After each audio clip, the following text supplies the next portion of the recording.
So good afternoon everybody, my name is Jessica Turton and I am an accredited practicing dietitian based in Sydney. I work mainly in private practice alongside some wonderful influences in the field, so Dr. David Lim, Dr. Paul Mason and Dr. Daron Sher, who many of us know. I also run my own online consulting business called Ellipse Health, where I get to work with individuals all over Australia and the world and talk about how nutrition can help them in their lives and help them improve their health as well. So as my short time as a health professional so far, I have developed a particular interest in the role of nutrition for diabetes management, and I'll share with you a quick story as to why. So this is my dad, and this photo was taken of us at my graduation at the end of 2017, and this is 2 years after my dad had a heart attack and was diagnosed with type 2 diabetes. So when my dad was lying in hospital, he was thinking, you know, I can accept that I've had this heart attack, I've got heart disease in my family, I can accept that, but I can't accept that I've got type 2 diabetes. And the reason is because my dad knew that type 2 diabetes didn't develop in 6 months. Because in the 9 years leading up to this event, my dad had been going to his doctor almost every 6 months. He had been noticing progressive weight gain around his midsection, excessive thirst, excessive urination, tiredness, fatigue, and even tingling and numbness in his hands and feet, so signs of peripheral neuropathy. He had basically been knocking on the doors of the medical profession, desperate for answers, but no one could give him any. So, basically, my mission as a health professional is to make sure that no one is left waiting in the dark for a heart attack like my father was, and being able to offer the tool of nutrition and hopefully help people like my dad who are looking for the answers. So basically, what I want to talk about and a bit more about my goal is that I believe low carbohydrate diets should be placed in the health toolbox of patients who have obesity, type 2 diabetes and cardiovascular disease, or at high risk of these things. And I believe that is supported by the scientific literature, and I believe that is evidence-based practice. So that's something I want to go over today and talk about today. Are these diets evidence-based?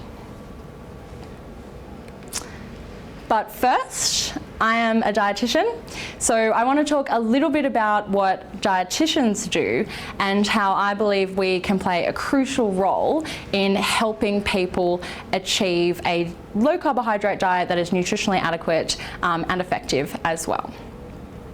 So the Australian Dietary Guidelines recommend intake of 45 to 65% of your total energy from carbohydrate. And at face value, that can seem like a lot of carbs. But this is population level recommendations. And on an individual basis, the recommendations can actually be very different. And that's where I believe dietitians are quite crucial to this movement. So the Australian Dietary Guidelines do not actually apply to people with medical conditions. And this isn't crazy talk, it's actually in the guidelines themselves. So the total idea of consuming 45 to 65% total energy intake doesn't apply to everyone. And we as health practitioners should not be sitting in our offices handing out one-size-fits-all approaches to people with medical conditions. So take a look through this list of common medical conditions. And I'm sure many of you are affected by at least one of these conditions, whether it's yourself or a family member or a friend or a patient. And by the time someone is walking in to see a dietitian, they're not just affected by one of these conditions, they're affected by multiple overlapping conditions, each with varying degrees of severity and priority for that patient.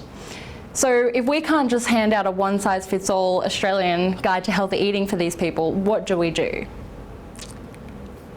So how should dietitians formulate an effective dietary intervention for their patients? I can tell you what I do, and I know a lot of the dietitians in this room work similar to me, but basically we practice something called medical nutrition therapy, and that's how we are trained at university to practice. So basically we collect information on medications, medical conditions, family history of illness and disease, social circumstances, so stress levels, job, working, like sleep, all of those types of things as well. All of those things affecting nutrition. Anthropometric measurements, so weight, height, waist circumference, blood pressure. We look at their signs and symptoms of nutritional deficiency or excess. Biochemistry, so blood results, HbA1c, HDL cholesterol, all of that. Physical activity, supplements, and of course diet as well. So we collect all this information from the individual sitting in front of us, and based on that we formulate a set of nutrition diagnoses, which are essentially that person's main nutrition related issues. So what can we actually do with diet to help this person based on all of this information we've gathered? So this should be extremely individualized. So I can give you an example. We can imagine someone's walked into my office and let's say they have all the signs of high stress, poor sleep, insulin resistance, they want to lose weight, they want to reduce their risk of diabetes. One of my nutrition diagnoses might be excessive carbohydrate intake based on that person's individual tolerance and everything else we're looking at as well. And so in discussion with the patient, we would prioritize which main nutrition related problem they want to work on first, because we understand we're not going to perfect someone's diet in one session. And then if they agreed that they wanted to focus on excessive carbohydrate intake, then we would look at reducing carbohydrates. And there may be other nutrition related problems like inadequate B12 or inadequate magnesium that we would look at as well, but each have different levels of priority for the patient, and they're the one that go home and have to do the diet. So it has to be something that they want to do as well. So where I think there is a slight disconnect between the dietetic profession and the low carb diets or low carb nutrition is between getting the nutrition diagnoses and then formulating an intervention. So whether it's that some dietitians are just prioritizing other things, like maybe they're prioritizing a diagnosis of excessive fat intake and they're focusing on that with their patients, and so they're never getting to carbohydrates and they're not prioritizing that. Maybe that's what's going on. It's not that these dietitians aren't trained in doing the right thing, it's just the prioritization is different. And part of that, or my theory on that, I can explain that when I talk about something called evidence-based practice. So as health professionals, we're all trained to use evidence-based practice, and that we shouldn't formulate an intervention or suggest an intervention unless it's based on the evidence. So what is evidence-based practice? It's a balance of the best available systematic research with clinical expertise of the health professional and the individual preferences and needs of the patient sitting in front of us. So just not looking at the evidence or not properly evaluating the evidence is not evidence-based practice. But it may be that some dietitians are not aware of the evidence that does exist on low carbohydrate diets, and maybe that's the problem. So this is actually a quote, well, it's a slide from one of my university lectures. In 2016, we were given this, and it says, any eating regime that encourages gorging on bacon, cream, and butter while shunning apples, all in the name of weight loss, are a dietitian's nightmare. So we know there's lots of, and this was the ADA official spokesperson. So there's a lot of dietitians out there who are experts in nutrition, but they just don't seem to know about the literature that exists on these types of diets. So there's a massive brick wall between the practice of some health professionals, not limited just to dietitians, and the evidence that's on low carbohydrate diets. I mean, we come to these conferences a couple of times a year and we spend a whole day or two talking about the evidence on low carbohydrate diets. So why isn't the room full of dietitians and nutritionists and experts in diet?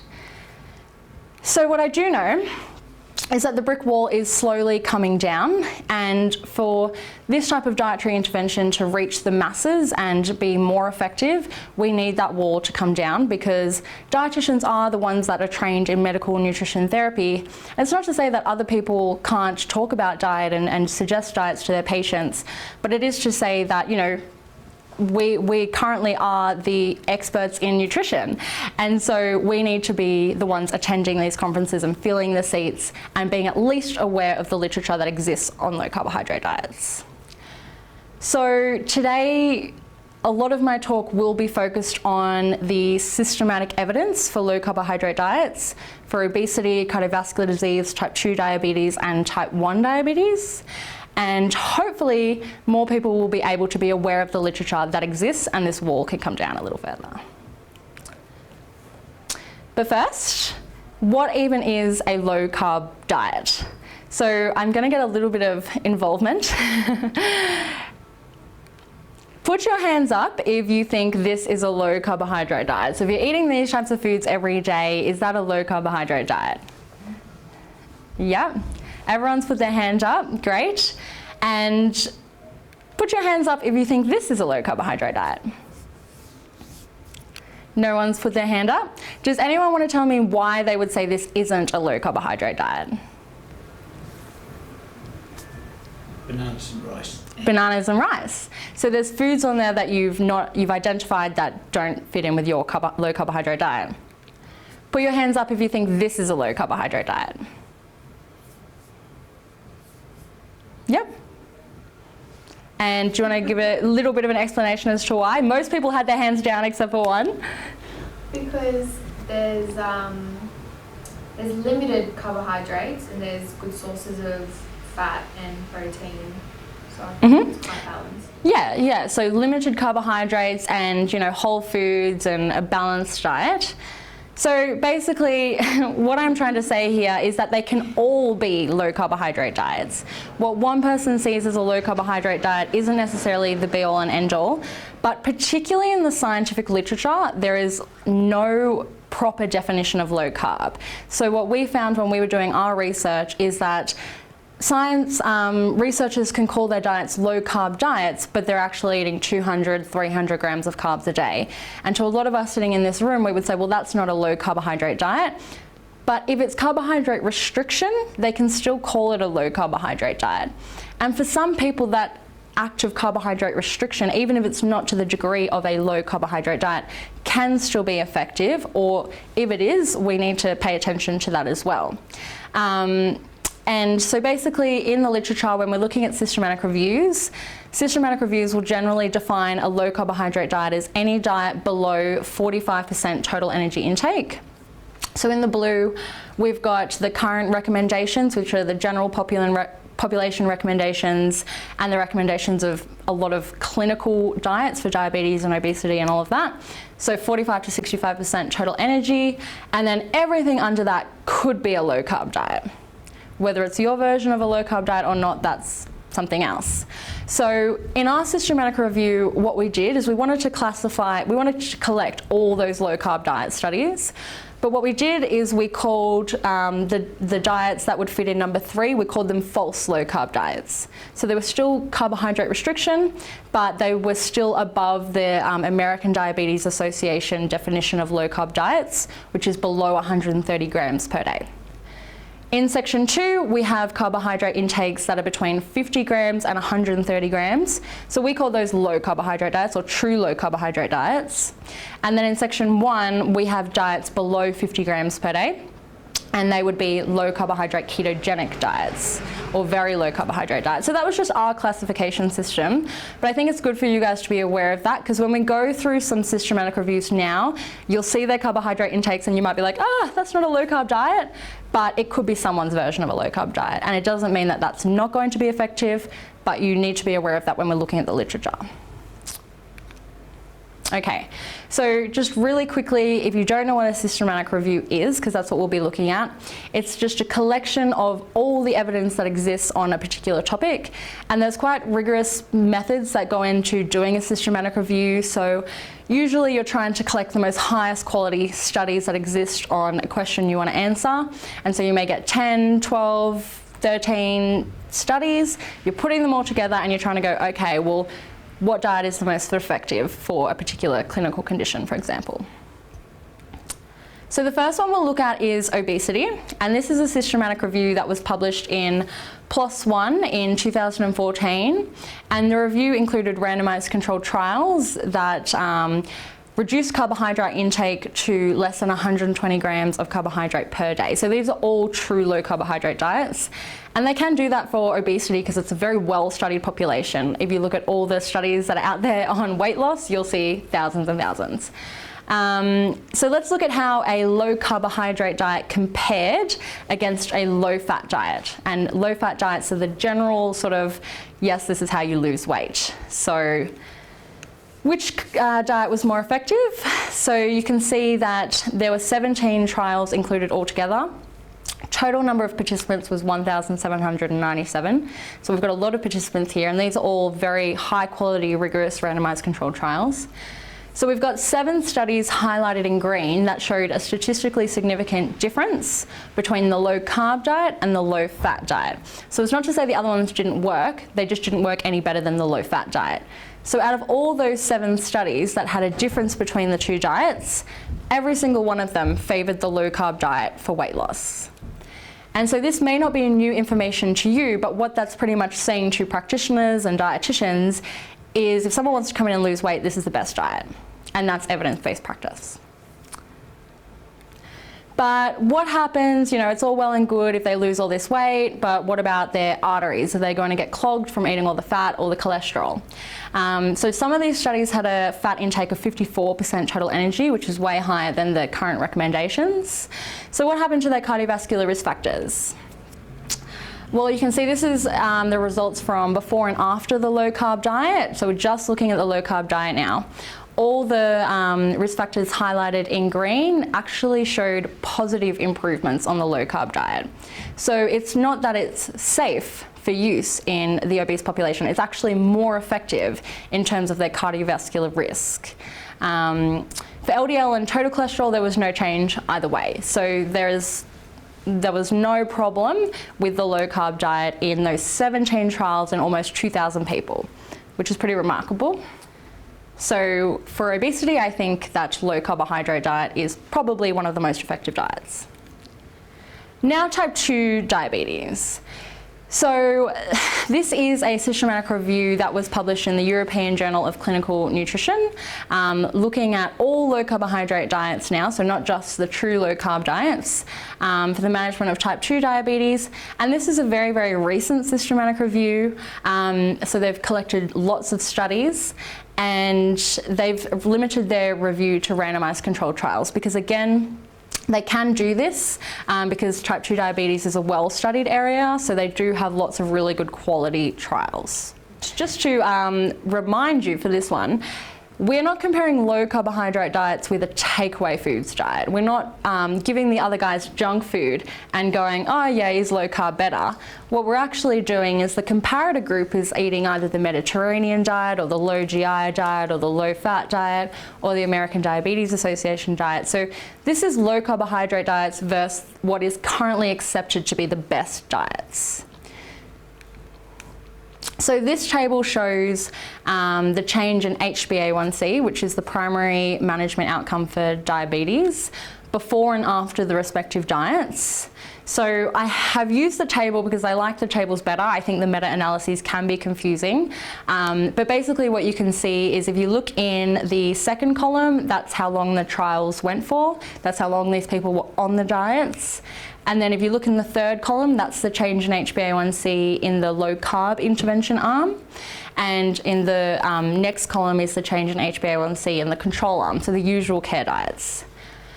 So if you scan through the third column, you can see some really good changes in HbA1c. And if we remember that the target for diabetes management is below 7%, and so even moving from like a 7.4 to a 7.2 or a 7.0 is massive in terms of that person's long-term health and their diabetes management.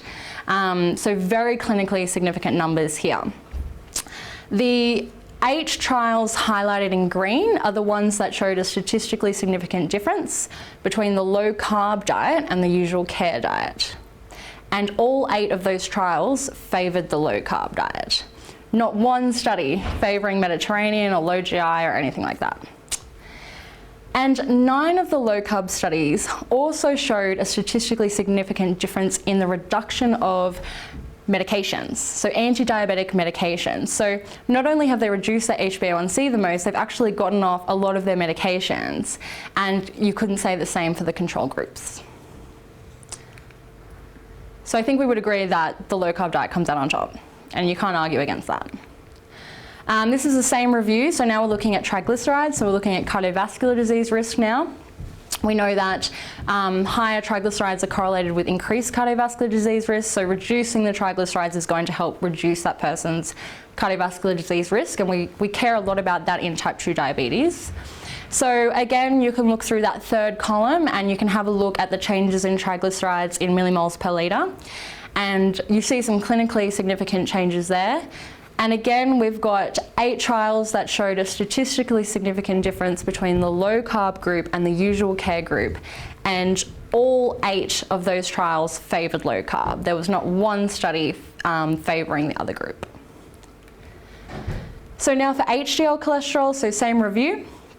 And so again, we've got 7 trials that saw a statistically significant difference between the low-carb intervention and the usual care diets, and all 7 of those trials favoured the low-carb diet. So I think that health practitioners in particular should go and read this review, because I just want to reinforce I'm not cherry picking certain outcomes and going, hey, look, a low carb diet is the best. This whole review was completely in favour of low carb diets, and it was very hard to fault the low carb diet. So it's quite a significant piece of evidence we have.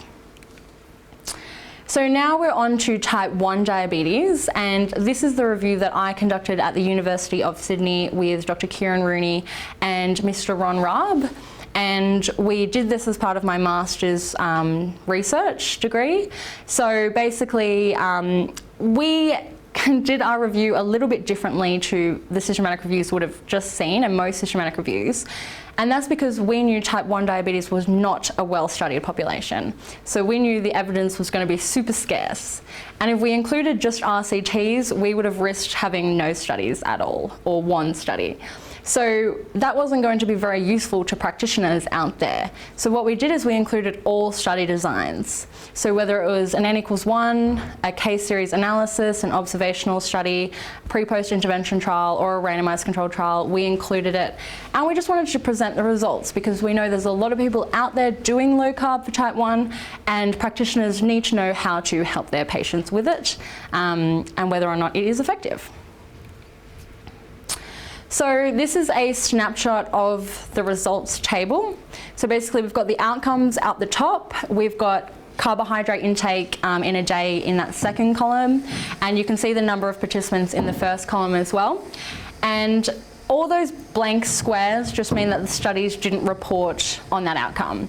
So we acknowledge that the studies didn't report very well. Most of them did HbA1c, which was good, but it would have been really good if we had more of these outcomes reported, and that would have helped us reach a more conclusive result.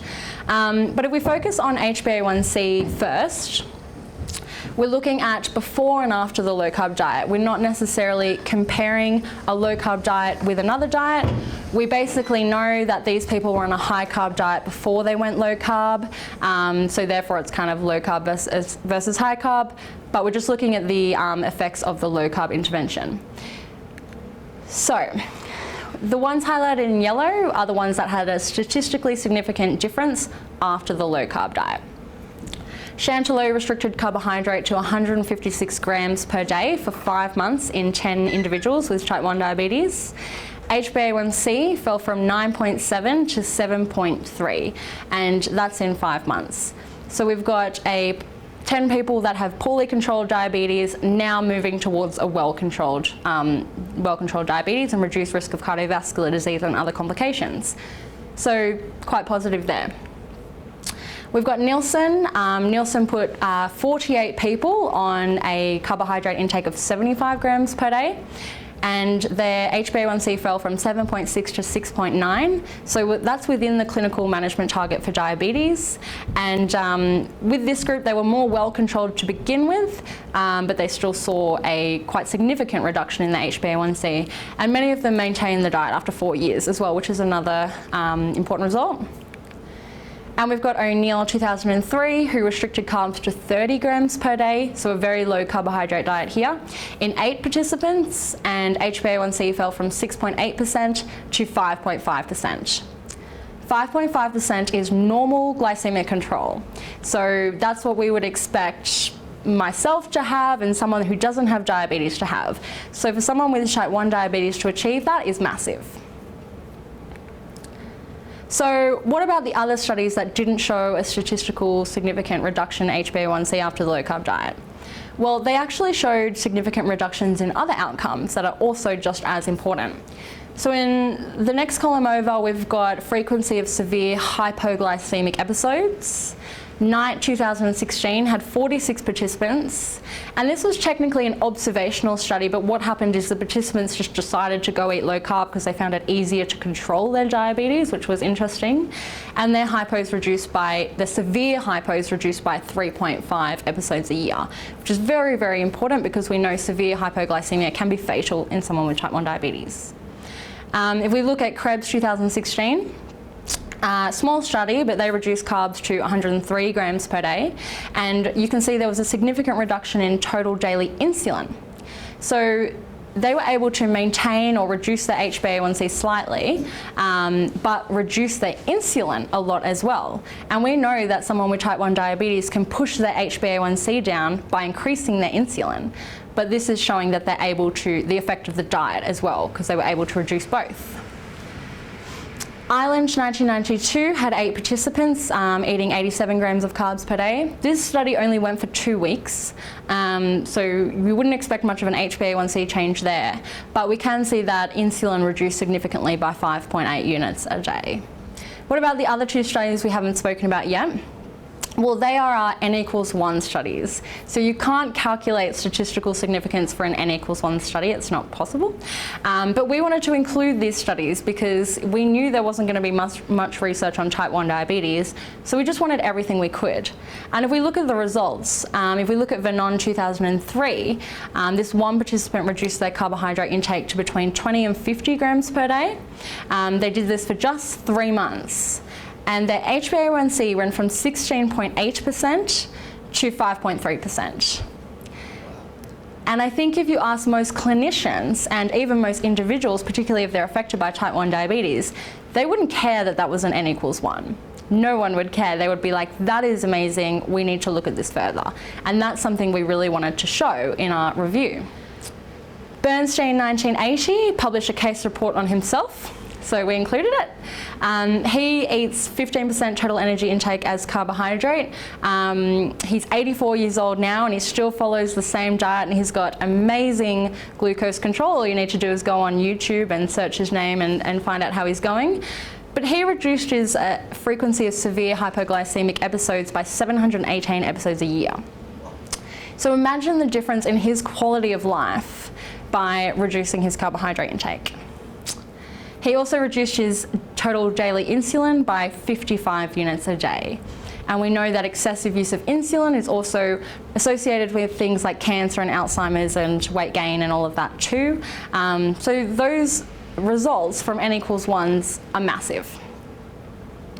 So it is important for me to emphasize that because there weren't a lot of high quality studies, we don't have a lot of those for type 1 diabetes yet, the results are still inconclusive. But a point to emphasize is that inconclusive results do not mean ineffective results. And it's important to realize that inconclusive results, particularly when we look at the results like we just did then and we see how promising they can be, should steer people to do more primary clinical trials in this area. And so we can add more studies to that list there and find out more conclusively, should we be giving low carbohydrate diets for people with type 1 diabetes? And so on that, I have just enrolled in a PhD at the University of Sydney, and my PhD will be looking at this exact topic, and we will be running primary clinical trials investigating low carbohydrate diets for type 1 diabetes, but also working very hard on trying to improve the translational capacity of available low carbohydrate diet evidence, so the literature on low carbohydrate diets, to clinical practice. Because as you can see from the other clinical populations as well, like type 2 diabetes and obesity, the evidence is overwhelmingly there, but we're not seeing that translate to practice. So that's another thing we're focusing on too. So this is another slide from my university lecture on fad diets. And it says that fad diets involve unreasonable or exaggerated beliefs that eating specific foods, nutrient supplements, or a combination of certain foods may cure disease, convey special health benefits, or offer quick weight loss. And I hope that my presentation today has showed you that low carbohydrate diets are not fad diets, certainly not fad diets, and for many clinical populations they are evidence-based. So at the end of the day, it is up to the individual sitting in front of us to decide whether or not a low carbohydrate diet is a tool that they want to use in the management and improvement of their health. And we as practitioners need to not only show them it's there, but also support them if it's something that they want to do. Thank you.